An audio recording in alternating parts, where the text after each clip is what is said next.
jioni na karibu kusikiliza uchambuzi wetu wa habari katika lugha tukufu la Kiswahili. Uchambuzi ambao unajumuishwa na ukurasa wa habari muhimu, ripoti za wanaripota wetu kutoka kona mbalimbali, ukurasa wa habari za michezo pamoja na habari za kitaifa na zile za kimataifa. Msomaji wako Bibu Kurutantine Aldama, fundi mitambo Ja Ikala Jaden. Na kualika msikilizaji kuambatana nami mwanzo hadi tamati. Nasema karibu.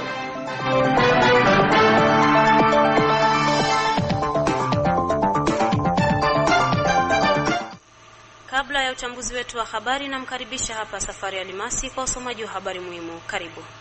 Naam, asante kwa kulipa fursa hii. Na katika habari ambazo ziligonga mwamba, tuanzia hapa katika mji wa Baraka. Askari polisi ajulikanaye kwa jina la Mons Marco amejeruhiwa kupigwa risasi na mzalendo mmoja wa kundi la AFDC aitwa Jilemia siku ya 3 ya wiki tunayo tarehe 22 Oktoba 2025 kwenye kituo cha askari polisi katika mji wa Baraka. Na huko Uvira ni kwamba mtu mmoja, mama wa familia, ameuawa kwa kupigwa risasi na watu ambao bado kujulikana mpaka sasa katika manispa ya Kalundu mjini Uvira. Kwa jambo hilo, vuguvugu machozi ya raia ataja kurekodi visa 5 vya kuuawa kwa risasi kwa muda wa wiki moja pekee. Tumalizie na habari za kitaifa ambako chama cha PPRD kimesema kuwa kiko tayari kuunga mkono vuguvugu Toko Kongo ima Sauvons la République démocratique du Congo kwa Kifaransa, lililoanzishwa na rais wa zamani wa DRC Joseph Kabila, huku likidai kuwa aliko tayari kwa marekebisho au mabadiliko ya katiba ya nchi. Bukur Tantinal Dama na weka nukta ila na kuacha uendelee na mambo mengine. Asante sana Safari Alimasi kwa usomaji wako huo wa habari muhimu. Na sasa tunaingia kwenye uchambuzi wetu wa habari, tukianzia katika mji wa Baraka. Kundi la wazalendo la CNPSC kitengo cha maji kinatoa mwito kwa raia kujiunga nao ili kutetelea udongo wa Kongo ambao unaonekana kuvamiwa na wavamizi wa M23. Umetoa mwito huo siku ya 3 hii ya wiki tunayo. Kwenye mazungumzo nasi, Kamanda Michel Nzuruni wa Munyaka ausikae kwenye kitengo hicho amesema kila mkongomani ana wajibu wa kutoa mchango wake kwa utetezi wa nchi, na huu ndio muda wenyewe kama anavyoeleza hapa. Lengo letu kwa kufika Baraka, tuko na ujumbe wa recruitment kwa vijana wetu. Sio recruitment forcé, hapana, sawa wanavyofanya watu M23 Goma. Tunakuja na recruitment yetu ni kwa hiari, recruitment ya kutumika pamoja na sisi kwenye idara la maji wanaita force naval. Na hiyo ndio ujumbe tunao kutoka kwa mzee William, kwa sababu ya kuambia vijana wetu watuunge mkono ili tuweke amani ndani ya ziwa letu la Tanganyika. Kwa kujiunga kwa haraka tufikie kwenye eneo la force naval ya gouvernement yenye yuko pa Baraka Centreville, na pale tatuona kwa urahisi. Kwa kujiunga ndani ya jeshi hilo tunahitaji vijana wetu wa kuanza miaka 18 na kuendelea. Unakuja na hata idadi lako la elimu ya shule. Tunahitaji kabisa wenye kuwa na elimu ya shule wajiunge pamoja na sisi. Hata ukiwa umesha kuwa mzee na usingane na nguvu, tunakukaribisha juu ya kutetelea nchi yetu. Kazi ya jeshi ndio kazi ambayo inaonekana kama vile kutuma watu ambao wanakuwa washindikana ambao wanakuja kuingia. Hawa nao wa aina hiyo mnawakubali namna gani? Tuna mashauri makubwa na tuna centre de formation ya kugeuza umma ili aitwe jeshi. Kwa sababu ya nini? Kuna wengi kabisa, jinsi mtangazaji anasema, akili yao ni mbovu. Wengi wanapiga wa mama zao nyumbani, wengi hawasikie hata vizazi, wengi wananyanyasa raia, wanakata barabarani na visu na mipanga kusumbua. Wale wote tunawahitaji ili tuwanyoshe, tuwafundishe. Tuna centre ya formation, centre accéléré ya miezi kidogo tu ili apate elimu zaidi. Hizi tuko wa reserviste arme reserve de FARDC. Tuko natembea pamoja na serikali yetu yenye kwa madaraka ya rais wetu Mheshimiwa Rais Kisekedi Chilombo Antoine. Mwishowe, Kamanda Michel Anzuruni ameyataka makabila yote kujitokeza kwa wingi ili kutetea nchi ya DRC kama alivyorejea mara tena. Zitakapofika hadi mwisho wa mwezi huu tulio nao, mwezi wa 10, tunamaliza kupokea maaskari wapya ili waitwe maaskari wenye nguvu na wenye kutumikia nchi kwa ajili ya adui. Anazidi na mbinu zake za kuendelea kusumbua maeneo yetu Fizi na Uvira na Mwenga, na hatutaki adui atunyang'anye nchi yetu. Hatutaki. Sisi tumeishi miaka 18 tunapambana na huyo Rais Joseph Kabila. Wengi wanasema labda hakuna organization ya kupata chakula. Hapana, Tulikaa miaka 18 tunakula chakula ya wazazi wetu, wanatusaidia kwa muhindi tunakula na tunafanya mapambano makubwa na tunaendelea na leo tupo. Kama nasikia sauti yangu nina afya nzuri kwa sababu ya chakula tulichochikula cha wazee wetu. Na leo hivi mzee wetu Amuri William Yakutumba numero 1 visionnaire, mzee akingana na hiyo mpango na watu wanakula na wanashiba. Kwa sababu natoa kwenye shamba la vita, tunakula chakula na tunashiba. Karibu sana nje na chakula mtakula, kuna shida. Asante sana wa raia wetu wa Baraka. Raia wetu wa Baraka ninawahitaji sana kwa sababu njoo vile Baraka inakusanya watu wengi, sio tu kabila la Wabembe negative. Kuna kabila nyingi hapa na wote ni Wakongomani. Tunawahitaji muje mkusanye mawazo pamoja na sisi kwa sababu kutetelea nchi yetu. Tunawaomba kabisa wa ndugu zetu muje. Adui akingana na mbinu nyingi sana. Hiyo ni ujumbe nimewapatia. Tukiacha ndugu zetu tutaenda wapi? Amupataki habari yao wanasema kama tutavuka bahari na miguu. Hiyo ujumbe inatembea hata leo. Na ni kweli tunataka tutembee ndani ya maji ya mguu. Jibu hapana. Muje tujikosantre, tuwe pamoja kwa kupiganisha adui akingana na mbinu ya nchi yetu. Na tunakataa kabisa. Hatutakwenda Tanzania sisi. Tanzania ni ya Watanzania, Burundi ni ya Warundi. Nje tutetelee nchi, tujikosantre, tufukuze adui, atoke Bukavu, atoke Goma, tufike hadi Ituri. Na hiyo itapendezesha rais wetu wa nchi na mengi mtakula matunda ya nchi. Asante sana raia wa Baraka. Tukiwa tu katika mji wa Baraka, askari polisi ajulikanaye kwa jina la Amosi Marco amejereuliwa kwa kupigwa risasi na mzalendo wa kundi la AFDC aitwaye Jilemia siku ya 3 ya wiki tunayo ya tarehe 22 Oktoba mwaka huu kwenye kituo cha askari polisi mjini Baraka. Kwa mujibu wa habari tulizo nazo zaeleza kuwa ilikuwa mida ya saa 9 mchana ndipo kitendo hicho kimetokea, pale ambapo mzalendo huyo akiwa tayari ametumia pombe na ghafla alifyatua risasi 2 kwenye mguu wa askari polisi na kujereuliwa vikali.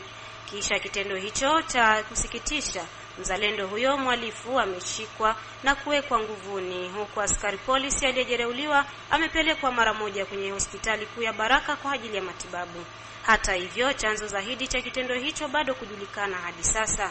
Kutokana na kitendo hicho, meya kwa muda wa mji wa Baraka Bi Marimu Kanjaswaz amelaani kitendo hicho, huku akiwataka wazalendo kutumia vema silaha zao. Mengi zaidi kutokana na habari hii ni katika habari zetu zinazofuata.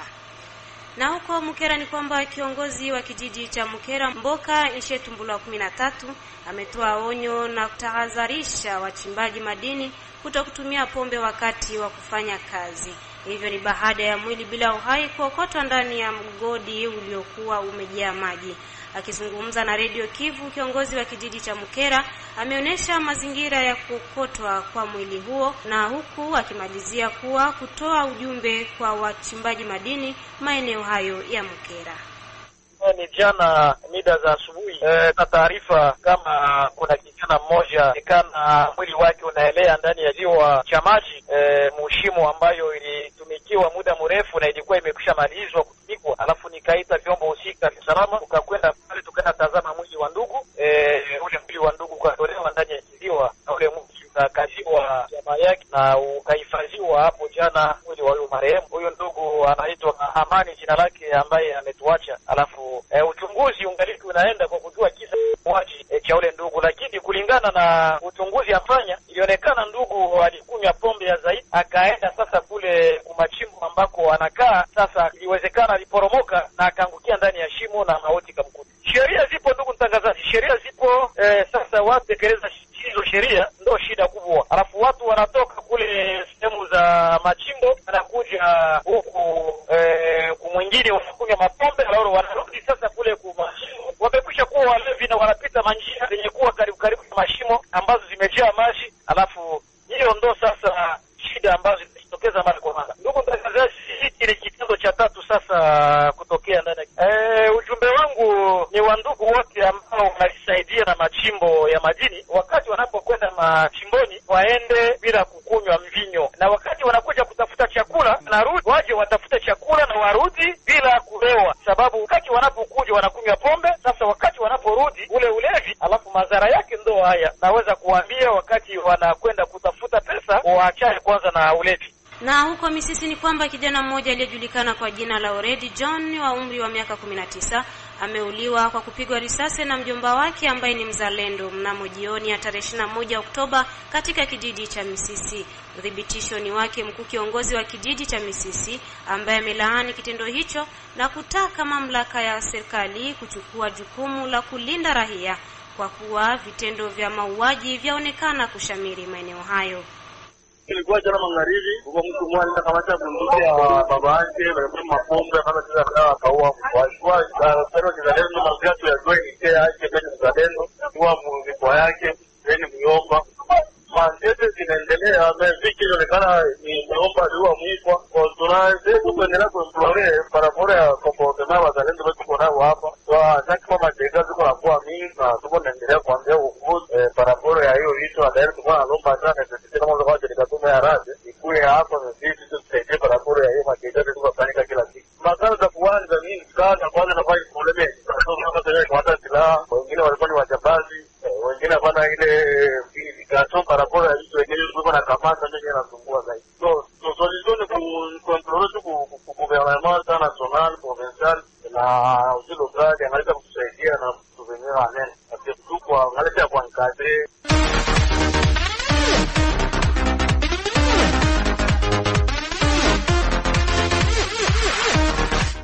Na sasa ni muda wa kufuata habari za michezo na Sudi wa Sudi Valente, karibu. Asante sana kabisa Bibu Korotantine Adama kunako kurasa wa habari za michezo kwa siku ya leo. Tuanze na hizi habari za hapa katika mji wa Baraka ambako kutathmini namna gani ya kutatua mzozo wa soka hapa katika mji wa Baraka na kuangalia namna gani ya kuanzisha michuano ya ligi ya nyumbani msimu 2025-2026 ndio lengo kuu ya kikao ambacho kinapangwa kufanyika siku ya Alhamisi ya tarehe 23 Oktoba mwaka 2025 ndani ya mji wa Baraka kunako ukumbi wa Mama Veronica yake mheshimiwa mchaguliwa wa tarafa la Fizi Nyamanjoku Ishibwela Obed. Kikao hicho kinapangwa kufanyika majira ya saa 8 kamili za mchana na ambako ni uongozi ambao unasimamia soka ndani ya mji wa Baraka au Circle Football de Baraka ndio imeandaa kikao hicho. Hivyo klabu 10 kutoka hapa katika mji wa Baraka ambazo zikuweza kuhusika kwenye michuano ya ligi nyumbani msimu uliopita ndizo zinaalikwa kuweza kuhudhuria kwenye kikao hicho. Klabu hizo ni pamoja na klabu ya FC Mwemezi Sport, ES Muungano yapo Mwandiga, FC Itombwe, FC Flambora, FC Kibonjo Sport, FC Nouveau Regime, Tepe Orthographe, ES Freedom, FC Nyota Club de Baraka pamoja na klabu ya FC Kalunja Sport. Amehakikisha hivyo mwenyekiti ambaye anasimamia soka ndani ya mji wa Baraka ambaye ni Songolo Matete Clovis. Ndugu mtangazaji, najua ya kwamba saison sportive 2024-2025 ilipita matatizo ya mingi sana, na hiyo ilikuwa cause na madivision ya maclub. Certains clubs zenye zilikuwa zina soutenir attente urbaine, zingine Cercle de Football de Baraka. Alors championnat kama ilichezeka ilipita matatizo sana ya mwaka jana, na ilifikia hadi club zingine azikucheza championnat local ya saison sportive 2024-2025.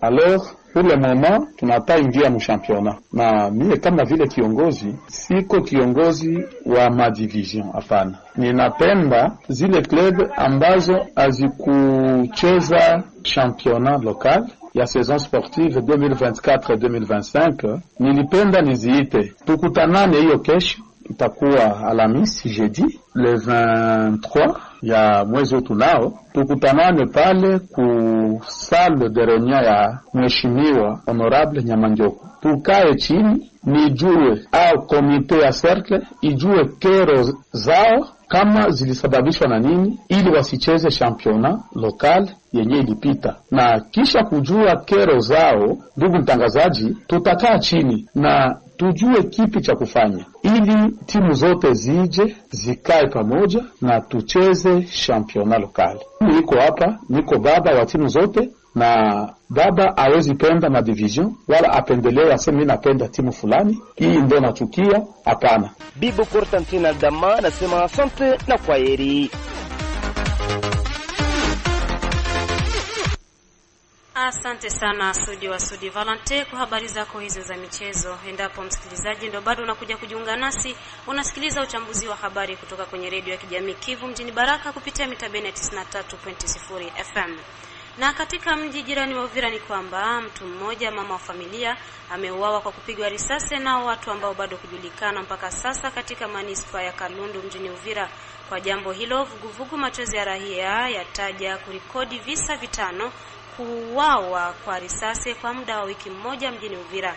Kwa mujibu wake Dunia Amisi, mratibu wa muundo huo wa Machozi ya Raia, ameanza kwanza kukemea kwa hali ya juu kitendo hicho, huku pia akitoa picha ya mkasa ulivyokuwa.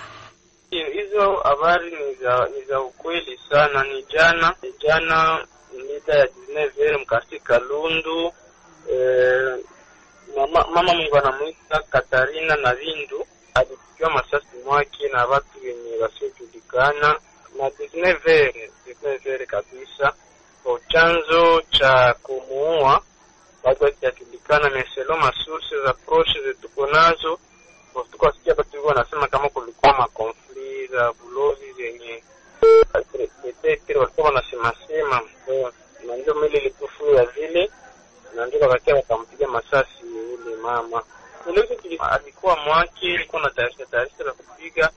Ndio wale wahalifu wakakuja na wakamkuta mnyumba, wakumuuliza chochote kile, wakapita wanamstatulia risasi na wakapita wanakimbia wale wahalifu na kwenda nafasi ambapo hapajulikani. Lakini sisi kama Machozi ya Raia tunalaani sana ile kitendo na tunaexige na ni ouverture imediate ya ankete yake, ankete yenye iko serieuse na ya transparence, na tunalomba renforcement ya service ya securite mwile maeneo na maeneo yote ya Uvira. Maana sasa hii kama Machozi ya Raia tunaregistre mwini semaine watu 5 washapigwa masasi Uvira. Dimanche tulipoteza mtu, jana mardi tulipoteza mtu, vendredi tulipoteza mtu, na mardi na lundi tena. Donc tuko tunaendelea kusukuma serikali yetu renforcer security, maana tunaona kama security hapa kwetu Uvira hayakuwa mzuri. Sasa inapaswa kuwa maana pasto serikali yetu yajua kukontrole mamingine tofauti, malgré kama Uvira ni mwingine ni army zinakaa zinatembea sana, army zinasirikile, haikoja kusema watu watakuwa ni makuku kwa kuwa nakuya kupiga masasi kila. Ndio maana tunalomba kwa vyombo vya usalama kuameliore service ya security. Hata hivyo, upande mwingine ameongeza kuwa vyombo vya usalama mjini Uvira vinakuwa na uzembe wa kuchukua kwa uzito swala la usalama wa raia na mali yake. Dunia Amisi amerejea mara tena. Service ya security hapa Uvira inaweza kutia usalama hapa Uvira, lakini kitu kenye sisi tuko tunalaani kama beko wanakuwa na madefiance yenye beko wanafanya hapo kama security, unajikuta inaenea visite hakuna hata basiri washa tembea mwingine, unajikuta lisasi inaweza lia hapa maeneo ya Kalundu, unaweza pita 3h5 ndio unaona ekipe ya intervention inakuya. Sasa ile yote banaweza huwa mtu hapa banapiga mtu mwa mkasi hapa, meju service ya intervention ifike talomba masaa kwa ile sisi tunaona sasa vile serikali nayo iko nachangia kwa kuleta hali ya usalama mdogo hapa kwetu Uvira. Maana iko ya kwanza ama ya mara pili, na tulishaka waandikia na vibarua vingi sana kwa kuwaomba waendelee kuwa na tia usalama wa kutosha ndani ya makata, lakini nguvu yoyote ile. Ndio maana sisi kama kwetu mashirika za kiraia tutapuse serikali ikama responsibility yake mkono. Kwa mtangazaji, sisi kama wa raia hatuoni maana ya wazalendo kuwa hapa Uvira. Wengi wako hapa Uvira, wengi wao wanaanza sababu wazalendo, bakikuta wengi huko wanazunguruka na mabunduki, wanatia makamba hapa mjini Uvira, wanaanza wanateze ma service petrolier, wanatreze fake, wanasahabu lengo lao ya uzalendo. Wengi wanabaki kuwa na kamata mtu kitu wanapigana na wanawake, ule bibi anaenda shtaki wanawake kwa wazalendo, wangeka kamata bwana wanampiga fimbo, wanamlomba franga mtu eko na deni ya mtu wanapeleka kwa wazalendo. Wazalendo wamoja hapa wanaanza sababu maana yao, na ndio ile kurundamana hapa. Mzalendo anaanza sikia hapa, anaanza sikia njala hapo Uvira. Hatuwezi sema ni hapo ndio kwa naiba ile faso ya kuikala tena sana umungini ina kreye bazalendo wanzi kuwa na tamaa fulani na ingine utajikuta kama mbazalendo huko wazalendo wa kweli na wazalendo wa bongo huko Malingia mkizalendo jiko na madeni za watu wanaogopa wakidaishe anaenda mkizalendo huko Malingia mkizalendo alikuwa mprizo central anaona anatoka anaona basi mfuatilia anaenda kuchamia mkizalendo huko Malingia mkizalendo hivyo ni mkatalaka ni alipisha kisasi vya vile. Tukiwa tu katika mji jirani wa Uvira, shirika la raia la Sosilevi RDC limekemea vikali vitendo vya uporaji wa duka za wananchi katika maeneo mbalimbali ya mji jirani wa Uvira. Mkuu kiongozi wa muundo huo ameomba raia kushirikiana na vyombo vya usalama kwa kuwa anataja wahalifu wao. Kwake Bwana Rama, mwanamemba wa Sosilevi, amezungumza na Radio Kivu kutoka mjini Uvira. Ilikuwa usiku wa kuamkia leo siku ya 3 tariki 22 mwezi wa Oktoba mnamo mwaka wa 2025 saa 7 za usiku. Watu wasiojulikana wamebomoa kioski ya dada Fatu. Dada Fatu yeye ni mwanamemba wa protokola ya gouvernorat yetu ya Sud Kivu. Wakajaribu kupora vitu ambavyo vilikuwa ndani kama pombe mbalimbali vile, na kioski hiyo kinapatikana mu katika Bindula Avenue Kimbangu en face na Route Mwami. Sosilevi RDC inakondane avec fermeté ile acte ya vandalisme ambayo imefanyika kwa dada yetu Fatu, na tunaambia wa jeune wa vijana wajaribu kuambatana na serikali yetu ya Kongo pia na wazalendo ili kuboresha usalama ambao unazidi kujidegrader jour pour jour. Ndio kawaida vyoske vyetu avilalaki ya mobatu. Vyoske vya mingi vya Uvira vilalaki ya mobatu. Mtu anambazaka kazi magharibi anafunga na mabifuli aenda na fungulo kunyumba. Barukia remarki kama anaibiwa, batu kwanza walipita pale wakaona kioski wakasema kama dada aliacha kioski wazi, ndio wakampigia simu wakamwambia aliacha kioski wazi. Akafika pale akasema hata iko sana aibiwa. Na lake saa alikuya, majirani ndio walimuita wakamwambia iko sawa, vitu haviko mzuri huko. Ndio akakuya akaremarki c'est vrai, baliomola kwa bifuli, bakaingia mle ndani bakabeba vitu fulani na wakaacha vingine mle venye walishindwa kubeba. Wakati hayo ya kijiri, Rama ameongeza kuwa vyombo vya usalama vinatoa msaada chelewa, na hiyo inakuwa sababu kubwa ya vitendo vya usalama mdogo mjini Uvira. Tangazaji, unajua kawaida ya hii nchi yetu, intervention inakiaka après 2 jours 3 jours. Inakiaka toujours nyuma taniseme hivyo. Après kuibiwa malerte zilifanyika mais hakukuwa intervention yoyote ile. Mpaka sasa kuja intervention na wahalifu wenyewe hawajajulikana na kuwa hata trace yenye inaonesha kama wala maindisi inaonesha kama ni wa fulani wala wa fulani. Ndio maana tulisema les personnes encore identifiées. Tukipata maindisi za mzuri na kujua wanani wamefanya kitendo hicho, tutakuja na habari nyingine ili akonfirme kama ni watu fulani wamekamatwa ama wakamatwa. Na kingine kitu kama vile sisi shirika la kiraia tunazidi kukondana ile maakte. Ndio kila siku kwa siku ma-security kunazidi kujidegrade. Utakuonyesha leo hapa waliua mtu, kesho wanaua mtu, kesho yake najua kusivyoske viko nazidi kuibiwa, watu wanaibiwa masimu. Maana security haiko assuré kubatu. Security haziko assuré kubatu. Ndio maana tunazidi kualerter gouvernement yetu izidi kurenforcer ma mécanisme ya protection ya sécurité kwa population yake. Vile population nayo izidi kujirallier na FRDC na wazalendo pour que waone gisi bata renforcer davantage sécurité kwa watu na kwa vitu vyao. Na huko Moba ni kwamba wanamgambo wengine 3 wa kundi la Mutano Mkabila wamejisalimisha kwenye jeshi la taifa FARDC. Hivyo ni katika ule mpango wa kuwarejesha ndani ya jamii watoto wanaomiliki silaha wa chini ya miaka 18. Mwenzetu wa Moba Isdor Kashule ametuandalia ripoti ifuatayo.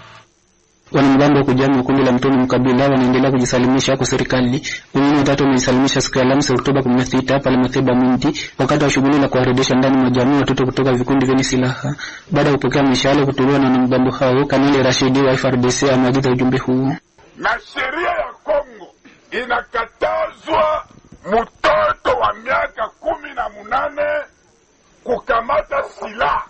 Kama wao mtumikisha ule mtoto wa miaka chini ya 18, leta kukamata unaenda prison. na ile prison haitakuwa chini ya 20 na hawa ndugu yetu hapa banaingia munehema, hata wafanya kitu hawezi kuingia prison kwa sababu walisikia kusema kwa chef de l'etat. Wakati walibasensibilize balisikia na bakaacha. Tusema pole, wanapona. Batoto haba ndio avenir yetu ya kesho. Unawazia kuwa colonel au utaenda kwa masomo? Unawazia kuwa administrateur au utaenda kwa masomo? Sasa mnapenda kuwa na watoto namna gani? Unawazia kuwa komersa mzuri au utaenda kwa masomo? Unawazia kuwa chef de groupement au utaenda kuandika na kwenda kwa masomo? Inaomba watoto mkwe na onyo kubwa ya cash, mkwe wa député, ya cash mkwe wa administrateur, ya cash mkwe wa chef de groupement. Mtu asilande watoto yetu tena, anaanza bwaki buwelewele kukamata watu kidogo watoke mpori. Tunakatala nabo. Tusifundishe mtoto kumwanga damu, tusifundishe mtoto kwende kubaka mama wala mtoto wala kiana mwingine. Tunapenda betu watoto bajue Mungu na bende kwa masomo. Amen. Tupande matendo ya upendo. Tukuna lazima watoto ataweza kujua kazi ya mikono na kesho anaendelea. Mtu achie na letajo kibera watoto yake. Na waza ni ile message nilikuwa na leo ya kusema tuache watoto watakie maisha mazuri, maisha ya kuendelea, maisha ya ustarehe. Mpona atasoma wapi? Atakula nini? Atatunzwa kwa hospitali kani? Hata kuangaisha watoto kidogo. Adwa imepunguza pakubwa na dimkada tarafa ya Mubaka mfakini Victor. Nikata mapigano yetu tangu tupawapata mapigania ili vijana waweze kurudia kwenye maisha ya kawaida. Kwa nini yote ile vita haikufanywa kwa ajili ya mtoto? Vita ni kwa ajili ya watu wazima na kwa sababu ya heshima. Lakini kama tunaona watoto kuhusishwa katika vikundi vya silaha mwanga kwa sababu hawajui kwa nini wamehusishwa na kupigana. Kama hii leo kupitia mashirika ya kiutu, kupitia serikali ya Kongo, tumefanya yote ile ili mtoto aweze kurejeshwa ndani ya jamii. Na kitu imetolewa kwa dhahidi. Tunashukuru tu serikali ya Kongo na wadhamini wamerahisisha ili tuweze kufikia kwa mdalo huu. Shughuli la kuwarudisha watoto kutoka vikundi vya silaha ndani ya jamii linafanyika kwa mpango wa kupunguza silaha, kushusha azi iwe ya jamii na utulivu PDDSS inayosaidiwa na PDC inayodhaminiwa kifedha na UNICEF. Nikiripoti kutoka muda Vidor Kashule Radio Kivu. Na kwenye habari ya kitaifa ni kwamba chama cha PPRD kimesema kuwa kiko tayari kuunga mkono vuguvugu Tuokoe Kongo lililoanzishwa na rais wa zamani wa DRC Joseph Kabila, huku kikidai kuwa kiko tayari kwa marekebisho au mabadiliko ya katiba. Mengi zaidi na Safari ya Limasi. Naam, kuanzishwa kwa vuguvugu la kisiasa Tuokoe Kongo imasovan la RDC kwa Kifaransa wakati wa mkutano wa baadhi ya vyama pinzani vya DRC jijini Nairobi nchini Kenya chini ya urais wa Joseph Kabila kulipata majibu mazuri ndani ya chama cha PPRD. Mwisho wa mkutano wakati uliofanyika Jumanne Oktoba 21, 2025 chini ya wenyekiti wa Bimina Kunjala Njoko na Emmanuel Ramazani Shadari, makamu mwenyekiti wa taifa na katibu wa kudumu wa chama cha PPRD. PPRD inasema inajiandikisha katika muungano huu wa Tuokoe Kongo na inadhibitisha hamu yake ya kupata nguvu katika njia ya kidemokrasia. Vikosi vya kisiasa na kijamii vilitoa wito kwa vyama vyote vya kisiasa na kijamii ambavyo vinaunga mkono hatua hii kujiunga na jukwaa hili ili kuendelea kwa pamoja na mapambano dhidi ya udikteta na kukuza ustawi wa wananchi wa Kongo. PPRD inajisajili na inapongeza uundaji wa jukwaa la Tuokoe Jamhuri ya Kidemokrasia ya Kongo na inawaalika watu wote wa Kongo kuunga mkono sana ili kuokoa Jamhuri ya Kidemokrasia ya Kongo kulingana na mahitaji ya katiba ya Februari 18, 2006. Chama cha PPRD kinajiandaa kikamilifu kuchukua madaraka kwa njia za kidemokrasia, ilisema taarifa ya mwisho kwa waandishi wa habari iliyosomwa na Aristote Ngarime, mtendaji wa PPRD. Wakati wa mkutano huo, PPRD pia ilifanya marudio ya maadili ya watendaji wake na wanaharakati na kuonya dhidi ya jaribio lolote la kurekebisha au kubadilisha katiba. PPRD inapinga kabisa mpango wote wa serikali iliyoko madarakani unaolenga kubadilisha katiba Februari 18, 2006, njia ambayo inaonekana kuwa haifai na inaua taifa. Wakati huo mkutano mwingine wa familia ya kisiasa bwana Joseph Kabila unapangwa kufanyika huko Kinshasa. Awamu hii ni muungano wa FCC ndio ambao utakutana. Chini ya urais wa mkuu wa zamani wa nchi Joseph Kabila, viongozi kadhaa wa kisiasa wa Kongo na wa asasi za kiraia walikusanyika kutoka Oktoba 14 hadi 15 jijini Nairobi nchini Kenya ili kushiriki katika mkutano uliolenga mustakabali wa Kongo. Mwisho wa kazi walitangaza kuunda mfumo mpya wa kisiasa unaoitwa vuguvugu Tokwe DRC uliokusudia kulingana nao kumaliza uongozi wa kimabavu, kurejesha demokrasia na kukuza maridhiano ya kitaifa. Wakikusanyika karibu na utambuzi uliozaniwa kuwa wa kutisha, washiriki walilani shida nyingi katika Jamhuri ya Demokrasia ya Kongo zilizopelekea kulingana nao kupotoka kwa kisiasa, kiuchumi na kijamii. Katika tamko lao la mwisho, walishutumu serikali ya sasa kukiuka katiba, kuzuia nafasi ya demokrasia na kuzofisha sheria kwa maslahi ya kisiasa. Ni hao ambao tulikuwa nao kwenye habari za kitaifa kwa siku ya leo. Ni kupitia ripoti yake hiyo Safari ya Limasi ndipo tumefika mwisho wa uchambuzi wetu wa habari katika lugha tukufu la Kiswahili. Msomaji wako Bukurutantine Adamafu, ndi mitambo Jai Kalajalen, na kuaga msikilizaji nikikutakia usiku mwanana. Bye bye.